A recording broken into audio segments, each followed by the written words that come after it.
नमस्कार। एक मुलाकात कार्यक्रम में हमारे सभी दर्शकों का हम बहुत स्वागत, बहुत अभिनंदन करते हैं।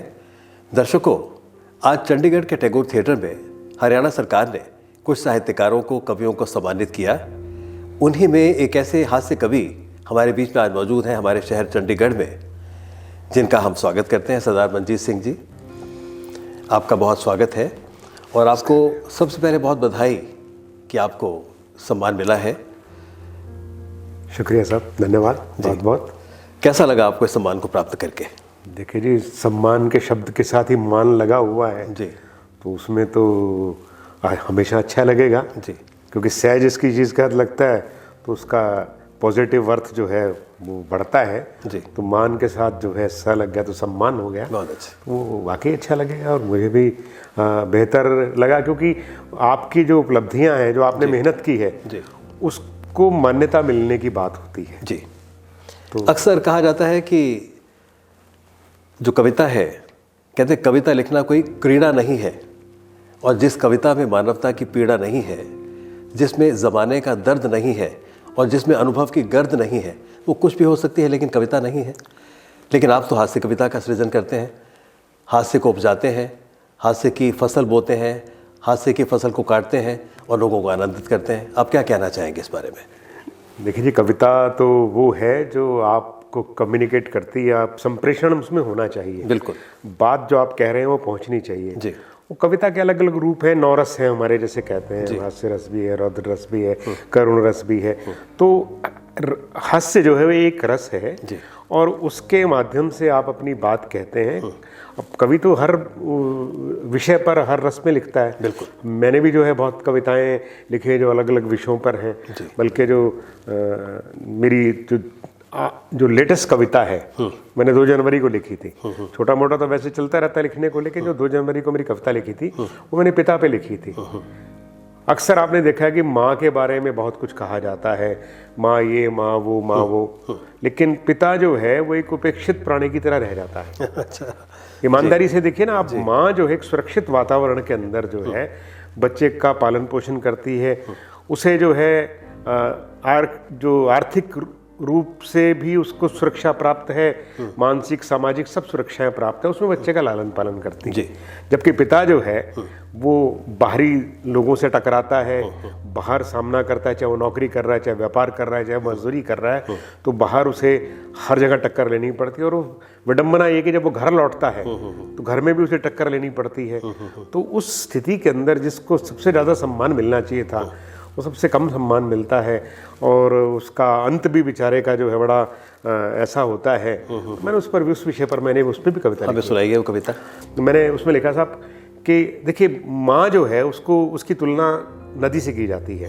नदी मीठी होती है और नदियाँ जो है वो समंदर में मिलती हैं आके। समंदर में या तो नदियाँ मिलती हैं या बारिश का पानी मिलता है, दोनों ही मीठा होता है। फिर समंदर खारा क्यों है? वो किसी नमक के पहाड़ के ऊपर तो खड़ा नहीं है।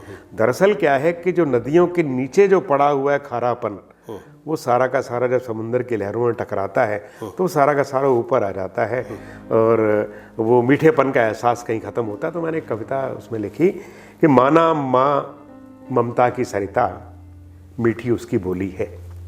माना माँ ममता की सरिता, मीठी उसकी बोली है, पर बाप समंदर खारा क्यों, उसकी बोली क्यों गोली है। और अंतिम बंद है उसका। पहले मैंने बचपन बच्चे का लिया, फिर उसकी किशोरावस्था ली और अंतिम समय जब पिता बूढ़ा हो जाता है उसकी स्थिति देखें आप कि जब सांझ के सूरज का प्रकाश बिल्कुल धुंधला पड़ जाता है, जब सांझ के सूरज का प्रकाश बिल्कुल धुंधला पड़ जाता है, तब घर के आंगन का जुगनू सूरज को आंख दिखाता है। वाह वाह। पोता भी जो है ना वो दादा को कहता है तो है क्या, जिसने वो सारा खड़ा किया होता है अंपायर, जिसने सारा जो है महल खड़ा किया होता है, उसको पोता कहता है कि जब सांझ के सूरज का प्रकाश बिल्कुल धुंधला पड़ जाता है, तब घर के आंगन का जुगनू सूरज को आंख दिखाता है। माँ चांद सरीखी पूजती है। चांद के साथ देखिए क्या सौभाग्य है कि ईद का चांद हो तब उसकी पूजा होती है अलग तरीके से, अमावस है तो चांद की पूजा होती है और पूर्णिमा है तब चांद की पूजा होती है कि माँ चांद सरीखी पूजती है, बेटा सूरज बन जाता है, और जो अंधकार से सदा लड़ा अंधियारे में खो जाता है। जो अंधकार से सदा लड़ा अंधियारे में खो जाता है, अंदर तक आंसू रोते हैं, अंदर तक आंसू रोते हैं, खाली करता जब खोली है, पर बाप समंदर खारा क्यों, उसकी बोली क्यों गोली है। तो कविताएं तो देखिए हर रंग की हैं, और जैसे जैसे समय होता है, जैसा मन होता है, वैसी कविता लिखी जाती है जी। और दरअसल मंच पर हमसे लोग जो हास्य व्यंग सुनना चाहते हैं, तो वो वहाँ उस तरह की कविता सुनाई जाती है। जैसे मैं आपको 4 पंक्तियाँ, आप देखेंगे कि इस तरफ से उस तरफ हम कैसे शिफ्ट करते हैं जी। ऑनर किलिंग से प्रेम कथा फेल हो गई। बहुत कम शब्दों के अंदर कई सारी बातें, कई सारी विसंगतियां, और हास्य भी है उसमें, व्यंग भी है और आनंद भी है। देखें आप, ऑनर किलिंग से प्रेम कथा फेल हो गई, हत्यारों की तो अगले दिन ही बेल हो गई, अरबों का माल लूट के वो उड़ गए विदेश, अरबों का माल लूट के वो उड़ गए विदेश, कुछ मुर्गी चोरों को यहाँ पे जेल हो गई, कुछ मुर्गी चोरों को यहाँ पे जेल हो गई। तो ऐसे कविताएं चलती हैं। 1999 में जी जी, जब पहली बार एक कार्यक्रम हुआ था चंडीगढ़ में, हास्य कविता का बहुत सुंदर कार्यक्रम था। उसमें आपके साथ अशोक चक्रधर जी थे, ओम प्रकाश आदित्य जी थे, बहुत से और लोग थे। आपने एक बहुत मज़ेदार कविता सुनाई थी हिंदी की, साइकिल पर, जिसमें शुद्ध हिंदी को कैसे हमें बहुत ज़्यादा क्लिष्ट नहीं बनाना चाहिए, उसके बारे में शायद कुछ शिक्षा भी थी। वो वैसे तो मैं आपको करेक्ट कर दूं जी कि मेरे साथ अशोक चक्रधर और आदित्य जी नहीं थे जी, मैं उनके साथ था। जैसे आज सम्मान मिला, वो भी आदित्य लड़ सम्मान मिला, लड़ बीकानेरी हरियाणा के मूल रूप से दिल्ली में रहते थे। ऐसे ही मूल रूप से ओम प्रकाश आदित्य हरियाणा के थे, वो दिल्ली में रहते थे। तो उन दोनों के नाम पर आदित्य लड़ सम्मान हुआ, और अशोक जी भी हमारे सीनियर हैं, तो मैं उनके साथ था।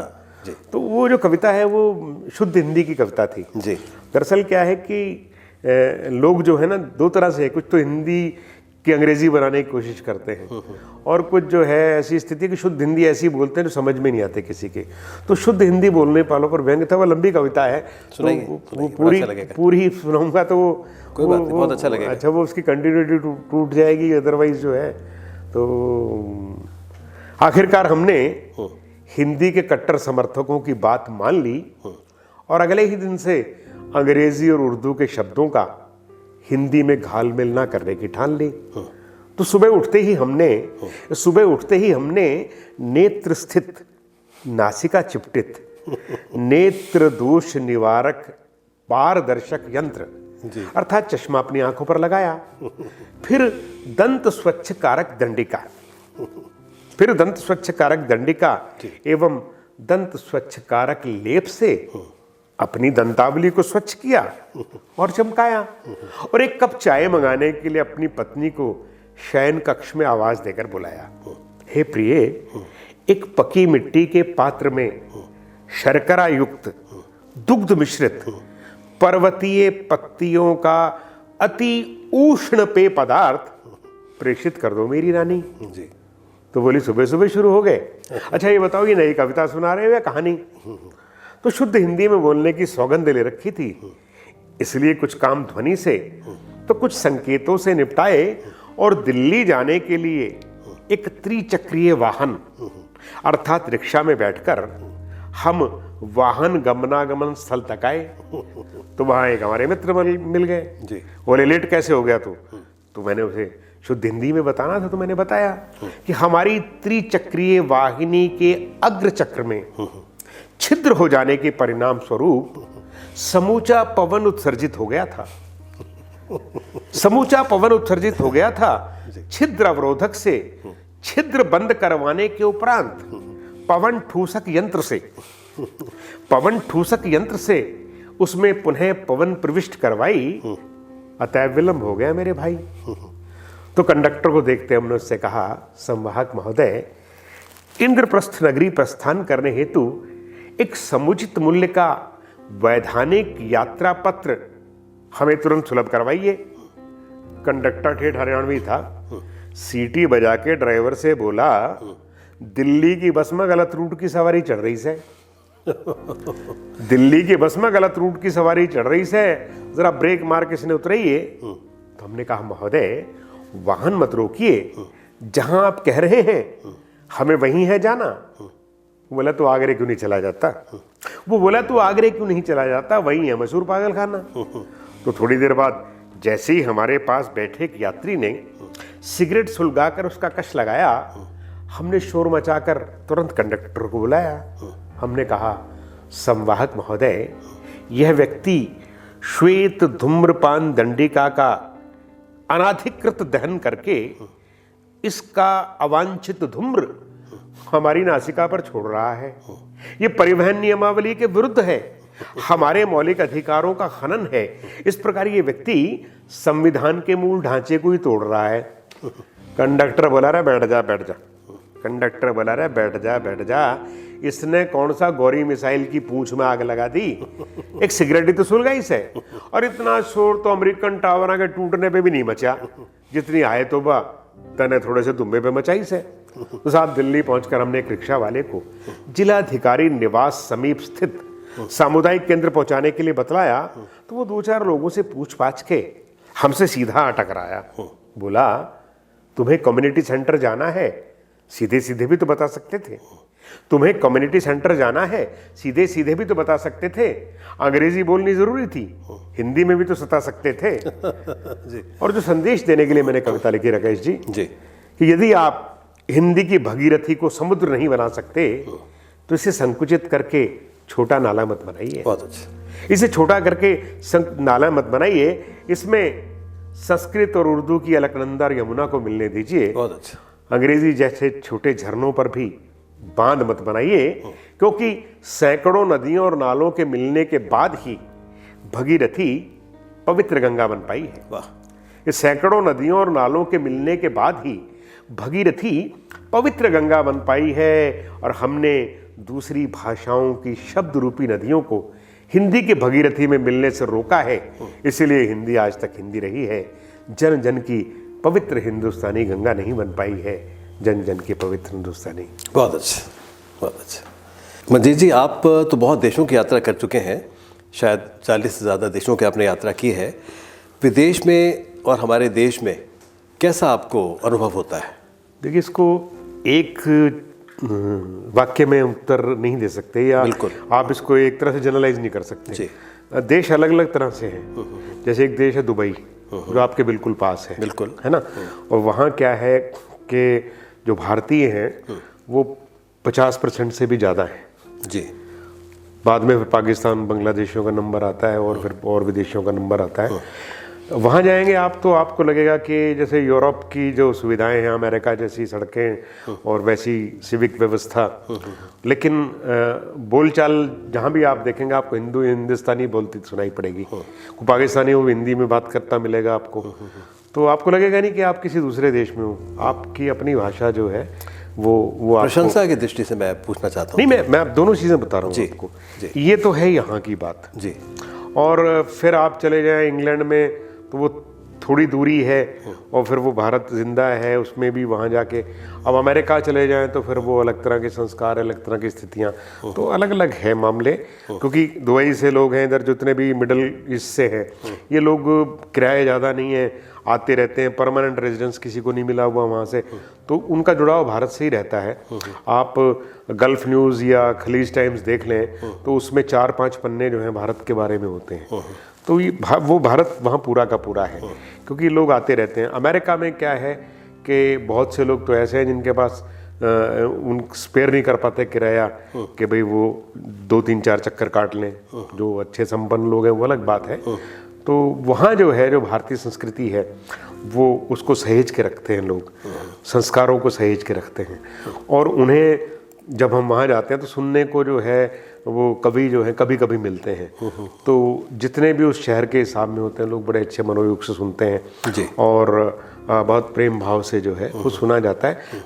चाहे वो दुबई हो चाहे वो, सुनते सब बढ़िया है, क्योंकि उनको सुनने को, अब जैसे जो चीज़ आप बहुत कम खाते हैं, जो दुर्लभ है जो बात, हाँ, जो कम खाते हैं, जी। तो जब वो खाने को मिलती तो आपको आनंद उसमें बिल्कुल, ज़्यादा आता है। बिल्कुल। और आप देखिए यूट्यूब पे और उन पे सुनना अलग हो जाता है, लेकिन जब आप किसी चीज़ को लाइव सुनते हैं तो उसका मज़ा और उसका आनंद अलग है, क्योंकि उस शहर की महक, उस मिट्टी की महक, वहाँ के लोगों की जो उपस्थिति है, वो सब जो है वो एक दर्पण की तरह आपको दिखती है। उस कार्यक्रम में एक अंतर ये हो जाता है। तो निश्चित रूप से बहुत अच्छे अलग अलग लोग जगह, अब अफ्रीका में गए तो वहाँ अलग हिसाब, तो हर जगह अलग अलग हिसाब है। जी। हाँ, कहाँ के रहने वाले हैं आप मूल रूप से? देखिए जी, वो एक मनोज कुमार की वो पूर्व पश्चिम गीत थी कि भारत का रहने वाला हूँ। तो मेरा जन्म नारनौल में हुआ जी, हरियाणा में, बिल्कुल राजस्थान और हरियाणा के बॉर्डर पर है वो। तो वहाँ जो है ना तो लट्ठमार भाषा रोहतक वाली है और ना अति विनयशीलता वाली जो है वहाँ की राजस्थानी स्थिति है। तो दोनों का संधि स्थल है वो। तो वहाँ तो मेरा जन्म हुआ जी। और 40-42 साल मैंने वहीं गुजारे। उसके बाद क्योंकि ये कविता का शौक़ था, बाहर आना जाना, तो छुट्टियां बहुत लेनी पड़ती थी नारनौल में रह के, तो फिर मुझे फरीदाबाद शिफ्ट किया। वहाँ से ही मैंने 48 विदेश यात्राएं जो है नारनौल से 2001 में की थी जब शुरुआत हुई, और उसके बाद की 47 मैंने वहाँ की। और मेरी 8 किताबें प्रकाशित हुई हैं। क्या बात, बहुत अच्छी। 8वीं जो है वो अभी डायमंड पॉकेट बुक से हुई है जी। और ये पिछले वर्ष जो है मुझे कागात रसी हास्य रत्न सम्मान मिला था, 1 लाख रुपए उसकी थी 7वें राशि। और अभी आज जो है वो 2 लाख आदित्य लड़ सम्मान हरियाणा साहित्य अकादमी ने जो है वो दिया। और लोगों का प्रेम है वो सबसे बड़ा सम्मान। सबसे बड़ा जब आप पढ़ते हो मंच पर जाकर, लोग सुनते हैं आपको और घंटों सुनते हैं, तो वो सबसे बड़ा सम्मान है। क्योंकि उस सुनने की वजह से आपको जो है ये रिकग्निशंस मिली हैं, चाहे न्यूयॉर्क से, चाहे टोरंटो में, चाहे वैंकूवर से, सब जो है कई सम्मान जो हैं वो दुबई के जो है इधर कॉन्सुलेट जनरल हैं, एम्बेसीज हैं, वहाँ से मिले हैं। तो वो सब उसी वजह से है, माँ सरस्वती की कृपा से। अक्सर कुछ कलाकार बताते हैं कि जैसे लड़की देखने गए तो उसके माता पिता ने पूछा लड़की के कि अब करते क्या है? कहते जी मैं गाता हूँ। वो तो ठीक है बेटा, लेकिन करते क्या हो? उसने कहा जी मैं काफ़ी गीत गाता हूँ, फिल्मों में गाता हूँ, लेकिन बेटा वो तो ठीक है, लेकिन करते क्या हो? तो आप कवि हैं, तो कभी उसके अलावा हम जानना चाहेंगे कि आप इसके अलावा क्या करते हैं? हाँ नहीं, वो तो ठीक कह रहे हो आप। नहीं, मैं तो करता ही था, क्योंकि भाई मैं तो पहले मैं लेक्चर, मेरे साथ बड़ी वो रही हैं चीज़ें अलग सी। मेरी मातृभाषा पंजाबी है। वाह, वो तो है ही है। मेरे माता पिता नॉन वेजिटेरियन थे, मैं वेजिटेरियन हूँ। अच्छा, ठीक है। MA अंग्रेजी की मैंने। अच्छा, लेक्चरर अंग्रेजी पढ़ाई। वाह। और कविता की जो मेरी भाषा है वो हिंदी है। क्या बात। तो कोई कहता होता है, मैं किसी ने कहा था कि जिस भाषा में आप सपने देखते हैं ना, वो आपकी लिखने की भाषा होती है। क्या बात, बहुत सुंदर। तो मैंने कोई सपने लंबे चौड़े देखे नहीं है, तो लेकिन ये कहा जाता है, तो मेरी भाषा जो है वो मेरे सपनों की भाषा भी, क्योंकि कवि जो है वो सपने देखता है तभी लिखता है। बिल्कुल। वो कल्पना करता है, तो सपना भी कल्पना की तरह ही होता है। वो ये होता है कि सपना जो है आपका अंतर्मन देखता है, कल्पना आप करते हो, दोनों ही सपने हैं। तो वो सपनों को साकार माँ सरस्वती की कृपा से करती है और वो लिखे जाते हैं शब्द। क्योंकि मैंने एक चीज़ पढ़ी थी कभी, जब मैं अंग्रेजी करते थे, रॉबर्ट ब्राउनिंग की कविता थी अंडर डल साल्टो, और मैंने उसमें से एक चीज़ देखी थी जीवन में। मैं आपको घटना बताता हूँ। मैं मेरी जीवन की 3री कविता लिखी थी मैंने। मैं 11वीं कक्षा में पढ़ता था और हमारे आराम मशीन पे मैं सोता था जाके रात को, तो बस सामने एक इलेक्ट्रिशियन जो है वो किसी ने पीछे से लाइन खोल दी और उसके करंट लगने से मौत हो गई। तो वहाँ सारी रात जो है ट्यूबलाइट जलती रही और मैं भी नहीं सो पाया। मैं किशोर अवस्था में था, जागता था, सो जाता था ऐसे करके। और मैंने फिर सुबह कविता लिखी, कैसी को जीवन कहते हैं।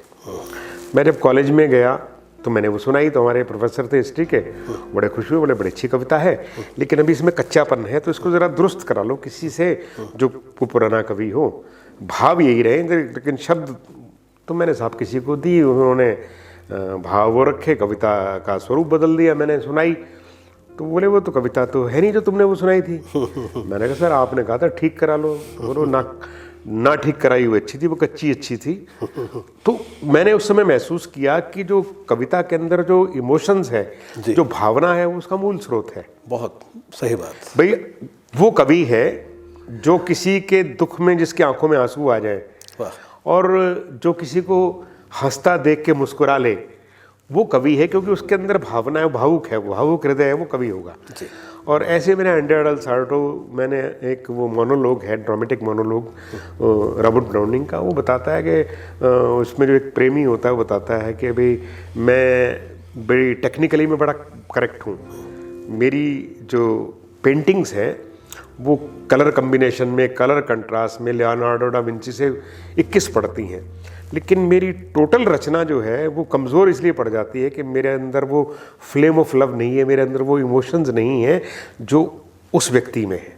क्या बात। तो भावना जो है वो कविता का स्तर जो है बहुत ऊंचा उठा देती है। वरना तो आप जो है डिक्शनरी ले लीजिए, शब्द शब्द भरे पड़े हैं, शब्दों को खांचों में फिट कर दो, कविता बन गई, लेकिन वो कविता नहीं होती है। कविता वही होती है जो मन से निकलती है। तो मेरे को तो साहब जब मेरी शादी हुई तो मैं नौकरी में था, लेक्चरर था, और मैंने उसमें लिखा भी, क्योंकि मेरी शादी जो है मैट्रिमोनियल से हुई थी, तो लिखा कि साहब इतनी इनकम जो है वो कविता से है। तो किसी ने गौर नहीं किया होगा, नौकरी की तरफ ध्यान दिया, क्योंकि जो मेरे ससुर जी थे वो नौकरी में थे, मेरे पिता तो व्यवसायी थे, तो वो नौकरी का उन्होंने ध्यान दिया, तो इसलिए वो हो गई। तो हमारे साथ ये प्रश्न नहीं उठा कि और क्या करते हैं। बहुत सुंदर पंक्तियां हैं। समय शिला पर आप कलम से जीवन का हर छंद लिखें, मानवता का हित हो जिसमें आप वही अनुबंध लिखें, देश धर्म सबसे ऊपर हो, जाति पाति का भेद ना हो, जहाँ कहीं मर्यादा टूटे आप वहाँ प्रतिबंध लिखें। तो ये शायद आह्वान किया गया था कवियों को। आप इस बारे में क्या कहना चाहते हैं? देखिए, अलग अलग विषय में अलग जैसे चीज़ है। इसमें जो है कहीं जो निषिद्ध चीज़ें हैं उसके बारे में रचना क्रम की बात है, कहीं देश प्रेम की बात है, कहीं भाषा के प्रेम की बात है। तो ये अलग अलग कविता के अलग अलग विषय हैं, तो अलग अलग लोग अलग अलग तरह से लिखते हैं। अब जैसे मैंने आपको बताऊं, मैंने नारी के बारे में कविता लिखी, हास्य व्यंग के रूप में तो हमारी वो है, वो तो बल्कि अब बातचीत कर रहे हैं हम, तो वो तो YouTube में कहीं भी कोई देख सकता है, हास्य व्यंग की कविताएं उसमें भरी पड़ी हैं, है ना। तो मैं आपको दूसरा एस्पेक्ट जो है उसका बताता हूँ। अब जैसे नारी के बारे में जो है ना, अलग अलग लोगों ने अलग अलग बात की। मैत्री शरण जी ने कहा कि अबला जीवन यही कहानी, और प्रसाद जी ने कहा मुक्त करो नारी को, युग युग की कारा से बंधनी नारी को। तो वो आह्वान वो करते हैं पुरुष से कि नारी को मुक्त कराए, और मैंने कविता लिखी उसमें आह्वान नारी से है कि अपनी मुक्ति का द्वार स्वयं खोले, किसी की प्रतीक्षा ना करे। और उसकी पंक्तियां सुनिएगा कि अधरों के ताले तोड़ोगी, मुस्का के तब गा पाओगी। अधरों के ताले तोड़ोगी, मुस्का के तब गा पाओगी, हाथों को बांधे रखोगी, केवल अबला कहलाओगी। क्या बात, बहुत। और ये कविता तो लंबी, लेकिन इसका एक स्टैंजा मैं आपको सुनाता हूँ, आरंभिक स्टैंजा है। और कि उस धर्मराज ने ही तुमको जुए पर दाव लगाया था। देखिए, हमारे जो मॉडल्स हैं, हमारे जो आदर्श हैं, जब वही ऐसे होंगे। अब धर्मराज युधिष्ठिर हमारे आदर्श हैं, जो झूठ बोल के कहते हैं कि साहब अश्वत्थामा मारा गया, नर नहीं कुंजर। धर्मराज युधिष्ठिर हमारे धर्मराज हैं, हमारे आदर्श हैं। जो नंबर 1 का जुआरी, जुआ भी ऐसा खेले जो अपनी पत्नी को दाव पे लगा दिया, वो हमारे। मैं तो बड़ा वो के मन की करतूतें पता लगी। जब छोटा था तो धर्मराज माना करते थे हम।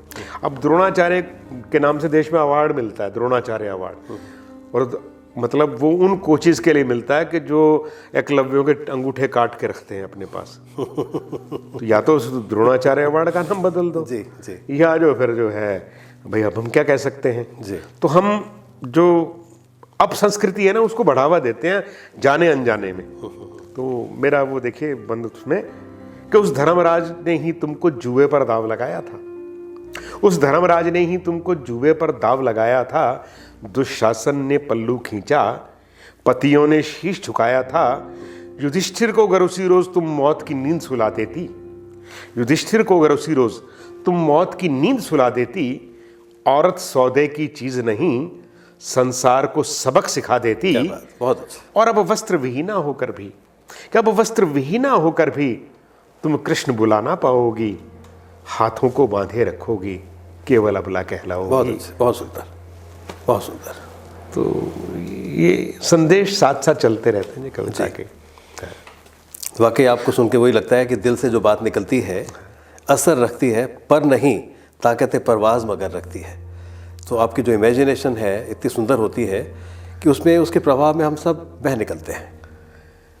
नहीं साहब, वो तो देखिए, तो कृपा की बात होती है जी। जी, कुछ रचनाएं ऐसी होती हैं जो हमें पता हमने लिखी हैं, और एक कुछ रचनाएं ऐसी होती हैं जो माँ सरस्वती की कृपा से आपको मिलती हैं, आपके हाथ लिखते हैं और आदेश कहीं से और होता है उसका। क्या बात है, क्या बात है। आपके परिवार के बारे में हम कुछ जानकारी हासिल करना चाहेंगे। परिवार का तो साहब ये है कि जैसे जैसे आजकल ज़माना है, को 2 बच्चे होते हैं तो अपने भी 2 ही हैं। अच्छा, संयोग से एक बेटी एक बेटा है, तो वो जो है बेटी जो है उसने पीएचडी की क्लिनिकल साइकोलॉजी में जी, कुछ साल प्रोजेक्ट में काम किया। आजकल वो जो है ओपी जिंदल यूनिवर्सिटी में वो कर रही है। उसको 2 फेलोशिप मिली थी, ICMR की भी और UGC की भी। क्या बात। बड़े इंटेलिजेंट बच्चे अपने आप देख रहे हैं। लड़का जो है उसने बीटेक की थी, बोला साहब मैंने म्यूज़िक करना है, तो वही उसको हमने स्वतंत्रता दे दी। बाकी हर एक आदमी की मेहनत, उसके संस्कार, उसका जो भी परमात्मा उस पर कितना प्रसन्न होता है, कब होता है, ये उसके हिस्से की चीज़ है। अपने हिस्से का काम जो है वो हमने कर रखा है। बाकी तो सब जो है जिसके प्रारब्ध में जो है वो है, मेहनत करना आदमी का फर्ज है। वो कर्मण्येवाधिकारस्ते वाली बात है। तो सब चीज़ें हैं। पत्नी मेरी जो है उन्होंने BCom B.Ed किया था, वो पेंटिंग्स करती हैं और घर संभालती हैं, जैसा कि जी। किसी बच्चे में आपके ये लेखन के गुण भी हैं? वो लड़का लिखता है, बेटी मेरी टैलेंटेड है। वो पहले, बल्कि उसकी आवाज़ भी बहुत अच्छी है, लेकिन चूँकि उसका फोकस क्लिनिकल साइकोलॉजी पे आ गया था तो उस तरफ चला गया जी। अभी तो देखो जी, लिखता तो मैं बताऊं आपसे कि कवि तो हर आदमी है जो भावुक है। जैसे मैंने आपसे बताया था पहले कि जो किसी को रोते हुए देखकर जिसकी आंखों में आंसू आ जाए, हंसते को देख के मुस्कुरा उठे, वो कवि है। वो जीवन भर ना लिखे कोई बात नहीं, और वो 5 साल की उम्र में 10 साल की उम्र में लिख ले तो वो बात अलग है, रहता वो कवि ही है जी। हाँ, निश्चित रूप से। आपसे बात करके बहुत अच्छा लगा। आपने अपना बहुमूल्य समय हमको दिया और हमारे शहर चंडीगढ़ में आपने आज यहाँ पर इतना बड़ा पुरस्कार लिया, अवार्ड लिया हरियाणा सरकार से। उसके लिए एक बार फिर से बधाई, और हमारे साथ बातचीत करने के लिए आपका बहुत बहुत धन्यवाद।